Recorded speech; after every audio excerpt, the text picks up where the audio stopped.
Hello, my name is Chris McCauley, and I'm the magic teacher. I've taught thousands of people the art of magic, and now I'm here to teach you. I'm both going to perform for you, and I'm going to show you how some of the tricks are done. But most importantly, I'm going to teach you life lessons in magic. This is the 7 lessons of magic.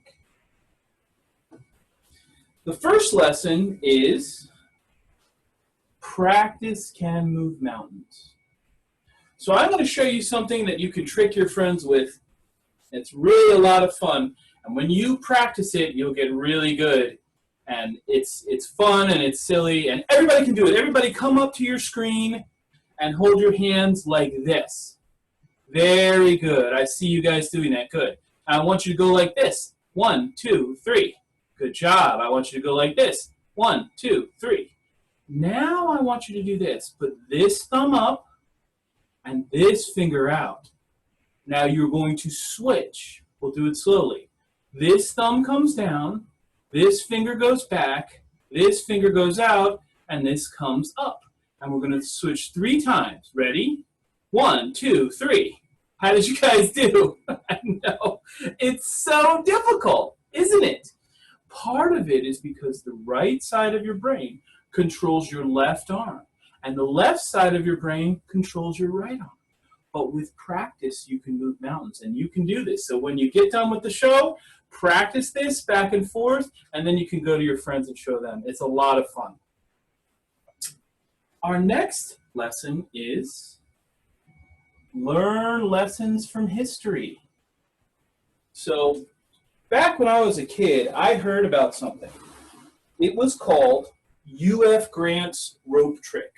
U.F. Grant was the grandson of General Ulysses S. Grant in the Civil War. And through history, everyone seemed to have done U.F. Grant's rope trick. I wanted to do it. Houdini had done the rope trick. Keller had done the rope trick. Even Herman the Great on my poster right there had done this rope trick. If this rope trick is so great, I wanted to learn it, and I searched for years and couldn't find it. But I finally did, and I'm going to show that to you right now. The trick is, well, it's one of the oldest tricks in the book. And it uses a rope and a pair of scissors and a hat. And here's how it works. You take the rope and you cut it at the end here, just like that. When you've done that, you will have 2 equal pieces of rope. Now this is how this is done. You bring this end of the rope up here like this. You bring this rope here, and all you have to do is just drop it into the hat like that. And when you do that, when you pull it out of the hat, it will restore back to the way it was. Now I'm going to do that one more time. Sometimes people say, hey, Chris McCauley, because that's my name. They say, you're a teacher of magic. Are you doing something tricky with the ends? Well, it's not true. And to prove it to you, I'm going to start here. The ends are down here, and I'm going to come all the way up here and cut right about there. Now, the first time you didn't know what was going to happen. You had no idea that the rope was going to restore. You were kind of like this. Huh? But this time you know. I'm going to take the rope. I'm going to put it in the hat. And then I'm going to have the rope restore back to the way it was. I know. I couldn't believe it either. So we're going to do this one more time. And this time I'm going to lean in, and we'll do it as closely as we can to the camera. And I'm not going to just cut it once. I'm going to cut it once here, and I'm going to cut both pieces again. And then I'm even going to cut it a 3rd time. I drop the rope into the hat. and watch. 1, 2, 3. And the rope restored. Now, I know what a lot of you are thinking. When UF Grant created this trick, did he have a secret compartment in the hat? Well, it's not true, but I'm going to prove it to you right now. I'm going to cut the rope into 4 pieces. I tuck those inside the hat, and then all I do is make a magical pass over the hat with my hands. It's very subtle, but see if you can catch how the trick is done. I wave my hands, and I don't go into the hat, and I certainly don't tie anything together. Hold on. The trick is almost done. Just a little sleight of hand, and it'll be done. And then you can see that the rope has completely restored to the way it was. Thank you very much. Thank you. Thank you. Thank you. What? Oh, the knots on the rope? Those aren't real. Those are only in your imagination. The rope is restored. And that's what we can learn from history. Now, my next trick is called, actually my next lesson is called Watch, Listen, and Learn. Did you see that? I'm going to scoot up a little closer so you can see. And all this trick involves is just a coin. And I'm going to roll up my sleeves here so you don't think I'm doing anything funny. All you need is a coin, just like this. Now, you can use a quarter. You don't have to use a $50. I'm just using a $50 because you can see it better. You place the coin on the back of your hand like that. Be careful it doesn't fall. And all I'm going to do is this. Watch. I just take the coin like this, and it's going to disappear from this hand and go over to this hand. See if we can do it. Go! Did it go yet? No. Go! Did it go yet? This is a tough trick. Just remember, do not open this hand because the coin's still there. So remember to keep, what? Oh, I guess the coin is gone. Huh. I know how to get it back though. All you have to do is a little karate chop. We just go like this. 1, 2, 3, and the coin disappears from here, and it goes back to over here. Now, how is this trick done? Well, after we do this show, we're going to have a breakout session, and we're going to show you how to do it. But for right now, all you need is a glue stick. Now, you don't have to have a glue stick. You can have any kind of sticky stuff, even silly putty works. And you stick that coin to your hand. Well, when you stick it to your hand with glue, it won't fall off. So what the audience thinks is all you do is you come over and you make a fist on your hand. You don't actually pick up the coin. You just close your hand over top it. Then you go like this and you go like this, and it looks like you took the coin because otherwise it would fall, right? Except you have glue on it. So we're going to show you how to do this trick in the breakout sessions. For right now, we're going to move on to our next lesson, which is try something different. Try something different. Now, I went into a magic shop one time, and there was a guy there, and he said, listen, I've got the strangest thing you've ever seen in your life. I said, really? He said, yes. It's called a balloon. He said, you mean an illusion? I said, you mean an illusion? He said, no, a balloon with a balloon. I know. With a balloon, really? Yes. It also involves a card. So I'm going to go through these cards here. Just when you see one you like, I'm going to write your name on it. It doesn't matter if I know the card. That's not that kind of trick. So you like that one? Is that one good? Not room for a signature? Okay, how about this one? How about this one right here?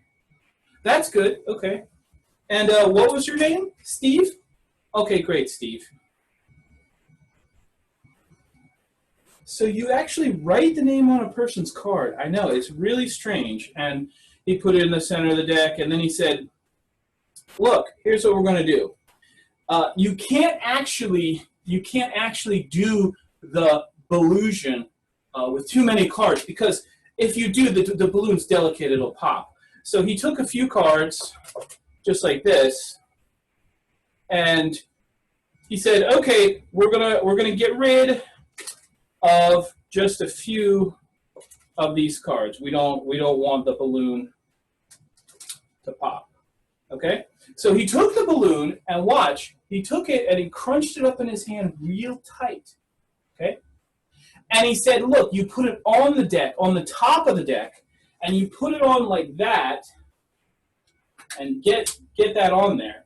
And now, it's not really inside the balloon, but it looks like it is. And if you blow, you can make it look even better. Hold on.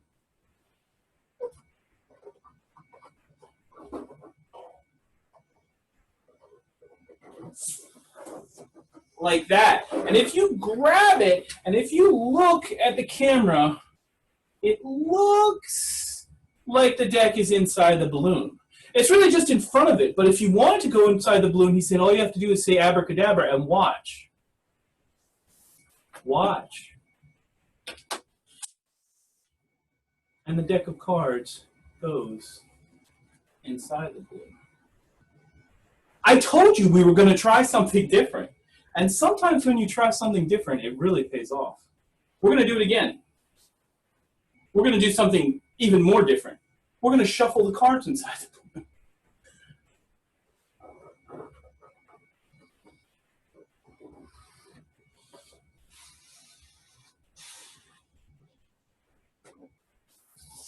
And we take those cards and we just shuffle, just like that. Can you see that?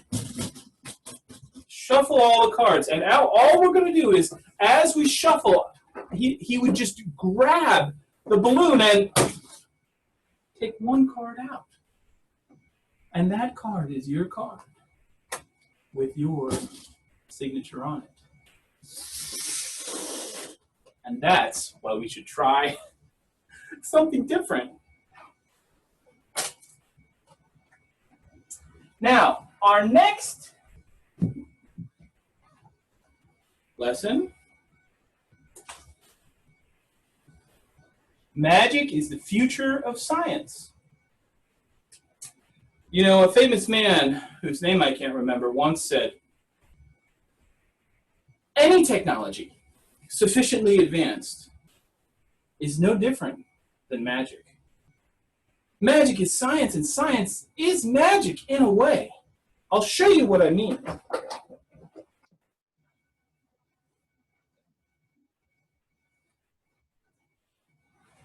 Magicians used to have, or they still have actually, a special kind of paper with scientific properties. And they would use this paper, and they would tear this paper so that, I'm going to back up because this is going to be dangerous. They would use this paper if they wanted their secret magic trick formulas to disappear. Or if they wanted their magical formulas to come back. 4 pieces. And they would apply a little bit of fire to this. I'm going to use this clip because I don't particularly wish to get burned. But, you know, I'll do anything for your entertainment. 1, 2, 3. And the paper is now restored back to the way it was. And that is how magic is the future of science. Our next lesson is use your power for good. Now, I'm going to tell you something that you might already know, which is that, well, the world isn't all sunshine and rainbows. It's not. It simply isn't. There are bad people in the world who use their powers not for good, but even for evil. There are swindlers and hucksters on the street, always looking to take advantage of you. Some of these hucksters are called salesmen. Other hucksters are called politicians. But they always try to swindle you, to trick you, to take advantage of you. I'm going to show you that right now. Have you ever heard of a swindle before? Have you ever heard the word swindle? You're going to be perfect for this. Watch. Just kidding. Here's what we're going to do. Hand number 1 or hand number 2? Which one? Hand number 1. I'm sorry, it was in hand number 2. We'll do it again. Hand number 1 or hand number 2? Hand number 2, it's in hand number 1. One last time. Hand number 1 or hand number 2? It's not in hand number 2. You think there's a ball in hand number 1? There's not. Do you know why? Because in hand number 1, there's 2. I told you this was going to be a swindle. Okay, here's what we're going to do. I'm going to take one ball and put it underneath the hat. Put one ball in my hand. How many balls in my hand and how many balls under the hat? One ball in the hat, one ball in my hand? Are you sure? Because in my hand, there's 2. Under the hat, there's none. We're going to do it again. Watch. One ball under the hat. One ball in my hand. And I really do put it in my hand right here. How many balls are under the hat? No. There's 2 balls under the hat. And in my hand, there's none. We're going to do it one last time. This one's going to be easy. 2 balls under the hat. There's really nothing in my hands. So no balls in my hand. No balls, none. You got it? How many balls in the hand? Now that's none. And how many under the hat? 2? No, I'm sorry. There's actually 3. We're going to do this one last time. Okay. Watch. 1 ball in the pocket. 2 balls in the pocket. 3 balls in the pocket. And none under the hat. I said none under the hat. But you have to watch carefully to a huckster. Because he'll take a ball and put it under there right when you're not looking. He'll say he's not going to take a ball and put it under there. But he will take a ball and put it under there. He'll even show you that there's a ball inside his jacket and say, look, I'm not putting any balls under there. So how many do you think are under there now? How many? 1, 2, 3. There's actually none. There's 0. Look. There's actually 1, but it's microscopic. This big. You don't believe me there's 1 ball and it's microscopic? Hey, I told you this was a swindle, man. There is 1 ball, but it's just a little bit bigger. And that's why you should use your power for good. My last lesson, and gosh, probably my favorite, is this. Imagination is the spark. Imagination is the spark. It is.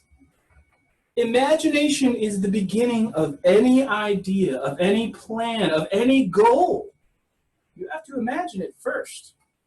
I hope this little session together has made you realize that what you can imagine can become reality. And to show you that, I'm going to show you a trick with something called the imaginary deck. This is the imaginary deck. It doesn't exist. It's imaginary. Actually, that's not. The imaginary deck is right here on my hand. It's not real. It's imaginary. So I want you to imagine that we remove either the odd cards or the even cards. Which one would you like to remove out of the imaginary deck? You want to remove the even ones? Great. Great. Now we only have the odds left. We have all the odd cards. I'm going to show them to you imaginarily, all the odd cards. Now, just name an odd card, but just a number. Just a number. What number do you want? 3. Okay. And now we have 4 suits. Clubs, diamonds, hearts, spades. The 3 of diamonds? Are you sure? Great. 3 of diamonds. We have here an imaginary deck. Well, actually, you have an imaginary card for imaginary deck. This is a real deck. So throw your imaginary card. Wait, take your imaginary card, flip it over, and throw it at the real deck. You did it? And the card that you wanted was the 3 of diamonds. Let me look through here real quick. I know somewhere in here, within this deck, one card which is turned over. I'll put that a little closer so you can see it. One card that's turned over. Just like you turned it over in your imagination. We have one card here, the 3 of diamonds. I'm going to put this card right here so you can see it at all times. The 3 of diamonds. And you have the 3 of diamonds in an entirely red deck. Every single card is red. I'll bring it a little closer so you can see. Every single card is red. Now I want you to imagine that you have a blue marker, and I want you to wave that blue marker at the card in my pocket. Did you do that? Because if you imagine it, it becomes a reality. Now you imagined the 3 of diamonds right here. But you didn't imagine any other card in the deck, did you? You didn't. That's why every single card of this deck is blank. Every single one. The first one, the second one, the third one, all of the cards. There were no other cards except for the one that you named. You thought of it. It turned upside down. It changed color just like you thought. And you didn't imagine any, and there are no others. My name is Chris McCauley. Thank you for watching my show. I hope you learned some interesting lessons of magic. And we're going to go to the breakout session now. Thank you very much.